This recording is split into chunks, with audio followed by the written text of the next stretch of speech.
Et on va à Windsor en direct pour vous retrouver. Mathieu Boisseau, bonsoir Mathieu. Vous nous avez fait vivre cette cérémonie Bonsoir. en direct cet après-midi. Vous avez donc partagé l'émotion immense des Britanniques qui n'étaient pas forcément très nombreux dans les rues parce qu'ils avaient reçu une consigne, c'était celle de suivre ces obsèques à la télé, chez eux. Absolument, les Britanniques peuvent en témoigner. Jamais il n'y avait eu aussi peu de monde dans les rues un jour de funérailles d'un membre de la famille royale, notamment ici à Windsor, dans une ville extrêmement symbolique. Il faut dire que tout avait été fait pour que chacun reste à la maison.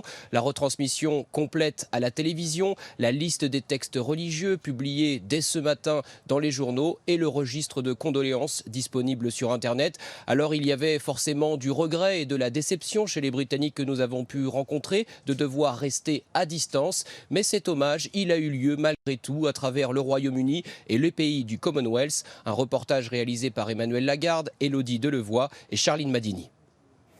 Ils sont venus jusqu'à Windsor. Mais c'est sur leur téléphone que ces Britanniques suivent la cérémonie. Parfois avec beaucoup d'émotion. Malgré l'interdiction de se rassembler près du château, ils ont souhaité rendre un dernier hommage au prince, au plus près de lui. Je trouve que c'est le moment de se rassembler en tant que peuple, spécialement après ce que nous avons traversé avec la pandémie. Je le connais depuis que je suis né, j'ai grandi avec lui. Il représente la monarchie, il mérite le respect. Toute sa vie, il a servi son pays.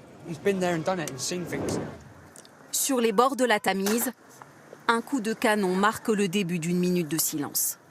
La foule de Piccadilly Circus se fige devant les images du prince et de la reine.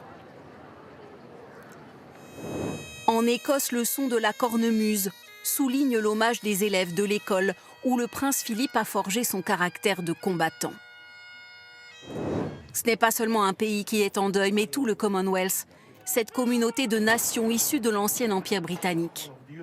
Malte avait vu Philippe reprendre du service dans la marine juste après son mariage avec Élisabeth.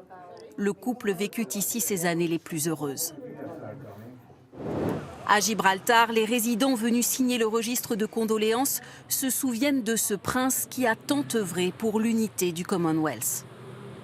Nous avons tous dans notre cœur son Altesse royale, depuis sa première visite avec la reine en 1954. Au Canada, à l'issue d'une messe donnée en mémoire du défunt, c'est le Premier ministre lui-même qui a rendu hommage au prince.